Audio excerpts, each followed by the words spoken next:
आम्ही आंदोलन करत असताना बेरोजगारी, युवा, शेतकरी या विषयावर आंदोलन करतो।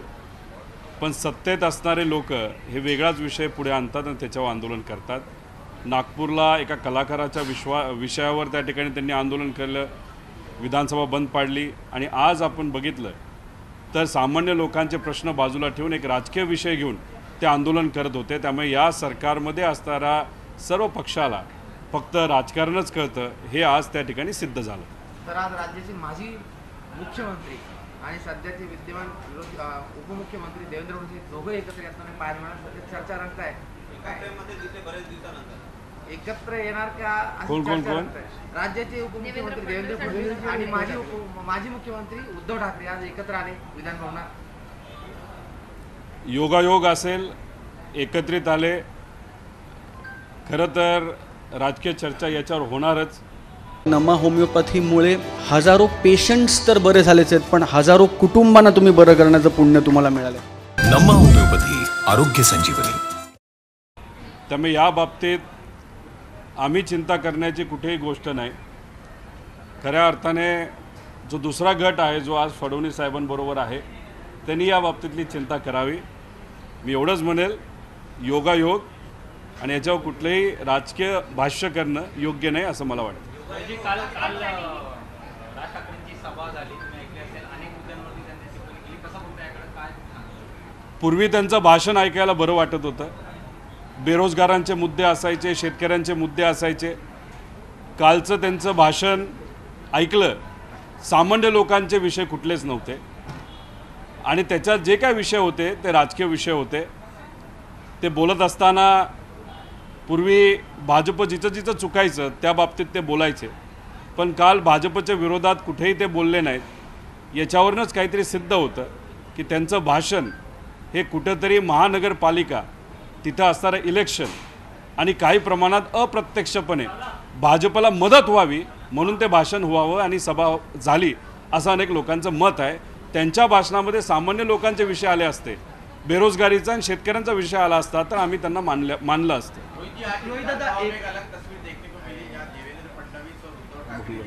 हिंदी शेवट घेऊ आपण। सुरत मध्ये राहुल गांधी यांना 2 वर्ष शिक्षा झाली आहे, त्यामध्ये त्यांनी 2019 साली नरेंद्र मोदीवरती चुकीची टिप्पणी केली होती। कोर्टाने निर्णय दिलेला आहे, त्याचा आदर आपण सर्वांनी केलाच पाहिजे, पण हे होत असताना बेल पण त्यांना मिळालेली आहे। खरं तर अशा पद्धतीने वक्तव्य अनेक लोकांनी केलेली आहेत, भाजपच्या अनेक नेत्यांनी केलेले आहेत। त्यामुळे कोर्टात हा विषय गेला, त्यांनी सजा सुनावली असली तरी बेल पण लगेच मिळालेली आहे। त्यामुळे मला असं वाटतं की याकडे बघत असताना कुठल्याही दुसऱ्या दृष्टिकोनातून न बघता आज युवांसमोर आणि महाराष्ट्रासमोर आणि देशासमोर जे प्रश्न आहेत त्याच्याकडे आज खऱ्या अर्थाने बघण्याची आणि ते सोडवण्याची जरूरत आहे। सर, एकंदरीत काल मनसे राज ठाकरेंचं जे भाषण झालं ते पर्टिक्युलर एका धर्माला घेऊन टार्गेट करण्याचा प्रयत्न होता। त्यानंतर त्यांनी असंही म्हटलं की तुम्ही जर हे पाडू शकत नाही तर मग आमच्या हातात द्या आणि आमच्याकडे दुर्लक्ष करा। कुठेतरी भडकावण्याचा प्रयत्न जो आहे तो होतोय असं वाटत होतं का त्या भाषणातून संपूर्ण? मला माहीत नाही म्हणजे ते सत्तेच्या बाबतीत बोलले का कशा बाबतीत बोलले, कारण नाशिकमध्ये लोकांनी सत्ता ही मनसेकडे दिली होती। नंतर काय झालं हे त्याचा अभ्यास मी काय खूप खोलात जाऊन केलेला नाही। कालचं भाषण ऐकत असताना आमच्या सर्वांची इच्छा अशी होती की पूर्वी ज्या पद्धतीने शेतकऱ्यांवर, शेतकऱ्यांच्या अडचणींवर, बेरोजगारीवर ते बोलायचे, ते काल त्यांनी जर त्याच्यावर बोलले असते तर मी पण त्यांचा फॅन आहे। पण हळूहळू त्यांचं भाषण जर आपण बघितलं तर खऱ्या लोकांच्या मुद्द्यांकडनं ते कुठेतरी राजकीय मुद्द्यांकडे सरकलेलं दिसतंय आणि राजकीय मुद्दे बघितले तर काही प्रमाणात भाजपला सहकार्य होईल असं त्यांचं त्या ठिकाणी भाषण होतं आणि महानगरपालिकेचं इलेक्शन डोळ्यासमोर केलेलं भाषण असल्यामुळे ते राजकीय भाषण झालं। त्यामुळे त्याला किती लोक, सामान्य लोक किती महत्त्व देतील हे सुद्धा बघण्याची गोष्ट आहे। तरी काल त्यांनी पण शेतकऱ्यांचा विषय, महागाईचा विषय पण घेतलेला होता आणि त्यानंतर जे काही ते माहीमच्या समुद्रामध्ये जे कबर जे केलेली आहे ती कुणाची आहे त्याकडे एकनाथ शिंदेचं सुद्धा लक्ष नाही आणि आम्ही तिथे गणपतीचं मंदिर बांधू आमच्याकडे, मग तेव्हा तुम्ही लक्ष करू नका असंही ते बोलले। भाषण करत असताना नुसतं नाव घेणं हे योग्य नसतं। आज शेतकऱ्यांच्या, युवांच्या काय अडचणी आहेत ह्या बोलून दाखवणं पण महत्त्वाचं असतं आणि सरकार जर कुठेतरी कमी पडत असेल तर सांगावं लागतं की हे सरकार कमी पडतंय, पण अशा कुठल्याही गोष्टी नाहीतर जे काही प्रश्न आहेत ते त्यांच्या भाषणामध्ये आले नव्हते. त्यामुळे ओझरतं त्याच्यावर बोलणं हे योग्य नाही. आजच्या काळामध्ये अनेक प्रश्न अनेक अडचणी या महाराष्ट्रासमोर या देशासमोर आहेत. पण त्यांचं भाषण जर आपण बघितलं तर कुठंतरी राजकीय हेतूतून मोटिवेटेड राजकारण त्या ठिकाणी वाटलं भाषण वाटलं. 22 तारखेला त्यांची सभा झाली आणि त्यानंतर ती मजार पाडण्याचे आदेश हे जिल्हाधिकाऱ्यांकडून काढण्यात आले. आज ती मजार पाडण्यात आली. रात्री 10 वाजेपर्यंत सभा चालली. आज जिल्हाधिकाऱ्यांनी एक पत्रक दिले पण त्यावर पेनाने तारीख टाकली आणि तीही 22 तारीख टाकली. कसं बघतो? आता याच्यावर आपण काय बोलणार? जर खरं तर काय घडलं कसं घडलं या बाबतीत मला त्यातलं खूप अभ्यास आहे असं मी म्हणणार नाही. पण एकच आहे, अशा पद्धतीने कागद जर रंगवले जात असतील आणि लोकांना विश्वासात घेतलं जात नसेल तर प्रशासन कुठेतरी चुकतं आहे.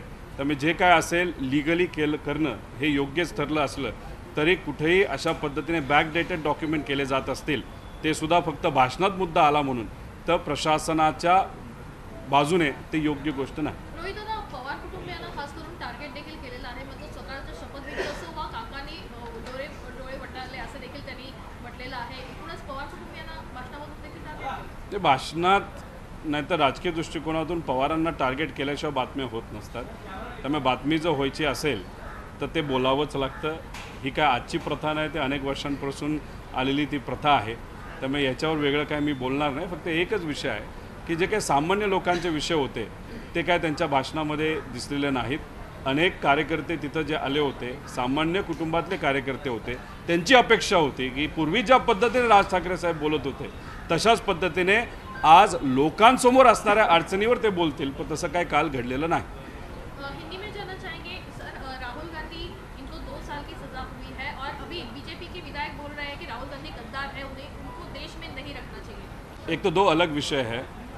एक कोर्ट का जो विषय है वहाँ पे कोर्ट का जो भी निर्णय होता है उसको हमको एक्सेप्ट करना होता है. लेकिन इमीडिएटली उनको बेल भी मिली है. केंद्र सरकार में अगर आप देखें जो पार्लियामेंट चल रही है वहाँ पे राहुल गांधी ने जो डेमोक्रेसी पे वक्तव्य किए थे लंदन में उसके बारे में चर्चा चल रही है. वहाँ पे केंद्र सरकार की बीजेपी दूसरे मुद्दे पे राहुल गांधी को टारगेट कर रही है, वो डेमोक्रेसी पे है. और यहाँ पे राज्य सरकार में अगर आप देखें तो राज्य सरकार की बीजेपी राहुल गांधी को बहुत अलग तरीके से टारगेट कर रही है. तो शायद ऐसे लग रहा है कि मिसकम्युनिकेशन केंद्र सरकार बीजेपी और राज्य सरकार बीजेपी में कुछ है. और ये जो राज्य में बीजेपी के लोग जो राहुल गांधी पे बात कर रहे हैं, मुझे ऐसे लगता है आज जो किसान हैं, जो युवा है, उनके सामने बहुत बड़े आह्वान हैं. उस बारे में चर्चा होनी चाहिए. पर लेकिन वो चर्चा यहाँ पे होती हुई दिखती नहीं. नागपुर में भी ऐसे ही एक अलग विषय पे उन्होंने आंदोलन किया था.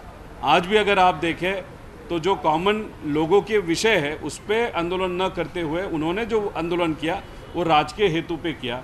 इसीलिए बीजेपी को सिर्फ राजनीति, इलेक्शन यही चीज़ें ध्यान में आती है. जो कॉमन लोग हैं उनके बारे में जो प्रश्न है उस प्रश्न में वो कुछ भी वक्तव्य या स्टेटमेंट वहाँ पे देते हुए हमको दिखती नहीं. आज एक तस्वीर दिखी, आप हिंदी में बोलने वाले थे तब आपसे पूछ रहा हूँ, उस तस्वीर को आप कैसे देखते हैं? क्योंकि 2019 के बाद जो कुछ गतिविधियाँ हुई हमने देखा नहीं इस तरह की एकदम इतने करीब फडणवीस और उद्धव ठाकरे साथ आते हुए भी कई लोग चर्चा भी कर रहे हैं कि क्या कुछ नई खिचड़ी पकड़ी है. राजनीति ऐसी चीज़ है कभी भी कुछ भी हो सकता है. लेकिन आज जो दो नेता साथ में दिखे वो कोइंसिडेंस भी हो सकता है. और दूसरी बात, बहुत दिनों पहले पूना के एक कार्यक्रम में पवार साहब जब वहाँ पे थे उन्हीं के गाड़ी में देवेंद्र फडणवीस साहब दिखे थे. थोड़े दिन पहले जब क्रिकेट देखने के लिए वो आए थे तब मैं साथ में बैठा था. इसीलिए कोई साथ में अगर दिखे तो उसके पीछे कुछ राजनीति है ये सोचना गलत है. कोइंसिडेंस भी हो सकता है. अगर एक ही लिफ्ट में वो गए होंगे तो हमको टेंशन कर लेने की कुछ बात नहीं. टेंशन जिसको लेना चाहिए उन्होंने लेना चाहिए. इसके अलावा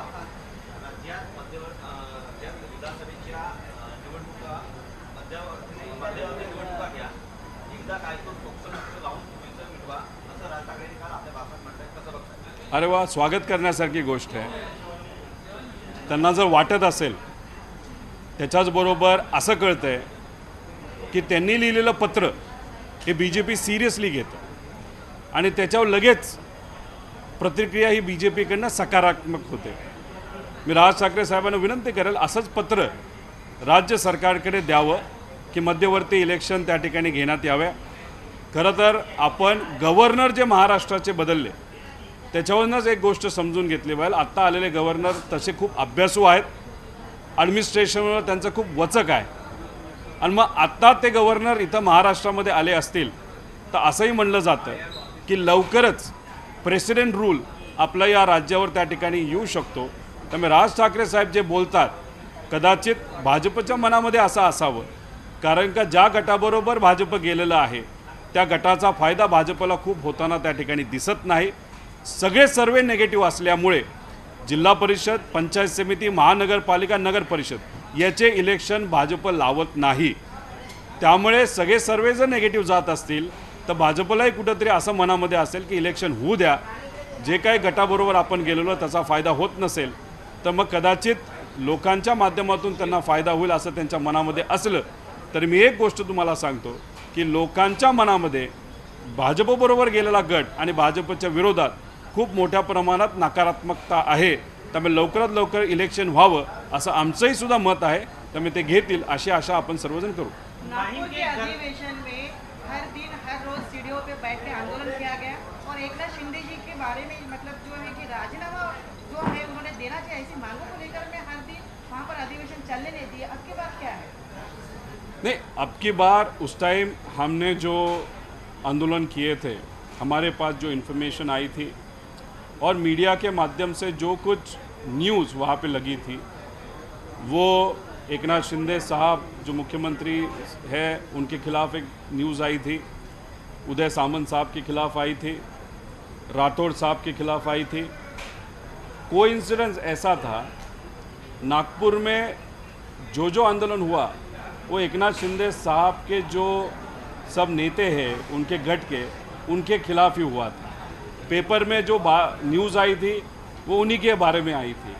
तो अभी ये कोइंसिडेंस है क्या वो नहीं मालूम, लेकिन कोई भी चीज़ अगर मीडिया में आती है, कोई भी चीज़ अगर हमारे सामने आती है उस पर तो हम आंदोलन करेंगे. क्योंकि करप्शन हो या गलत तरीके से पावर का इस्तेमाल हो, ये चीज़ें जो कॉमन मैन है उसके खिलाफ की होती है. इसलिए हम विरोधी पक्ष में होते हुए हमने वहाँ पे वो आंदोलन की थी और आज 9 महीने हुए फिर भी ये सरकार जो किसान है, जो युवा है, उनके बारे में कुछ भी पॉजिटिव निर्णय नहीं ले रही. इसलिए हमारे सब आंदोलन ये उनके खिलाफ है और कल का आंदोलन बहुत इंटरेस्टिंग होने वाला है. वो आंदोलन आप सब देखिएगा. एक सवाल मेरा कि आज जो दरगाह मजार तोड़ी गई, अवैध मजार, कहा यह जा रहा है बीजेपी की तरफ से कि आपकी जब महाविकास आघाड़ी की सरकार थी आप लोगों ने संरक्षण दिया, आप लोगों ने तब तोड़ा नहीं, आज हमें तोड़ना पड़ रहा है. जब महाविकास आघाड़ी की सरकार थी तब कोरोना इस राज्य में, इस देश में था. उस समय पे हर एक व्यक्ति, कोई भी समाज का हो, कोई जाति धर्म का हो, उसको बचाना ये हमारी जिम्मेदारी थी और उस तरीके से हम काम कर रहे थे. उस टाइम कोरोना के काल में अगर आप देखो महाविकास आघाड़ी ने बहुत अच्छे तरीके से काम किया. आज अगर देखें तो आरोग्य के प्रश्न बहुत बड़े तरीके से बढ़ रहे, फिर भी ये सरकार उस बारे में न कोरोना न जो नया वायरस है उसके बारे में कुछ कर रही है. इसलिए उस टाइम अगर कुछ निर्णय महाविकास आघाड़ी के सरकार में रह गए होंगे उसके कारण वो जो आरोग्य की परिस्थिति थी वो थे. और दूसरी बात, ये जो विषय आपने छेड़ा है उसके बारे में मुझे बहुत जानकारी है ऐसे नहीं, इसलिए उस बारे में मैं कुछ बोल नहीं पाऊँगा. अगर दूसरा कोई विषय होगा तो नक्कीच उस पर हम बात करेंगे. सह्याद्रीची उंची म्हणजे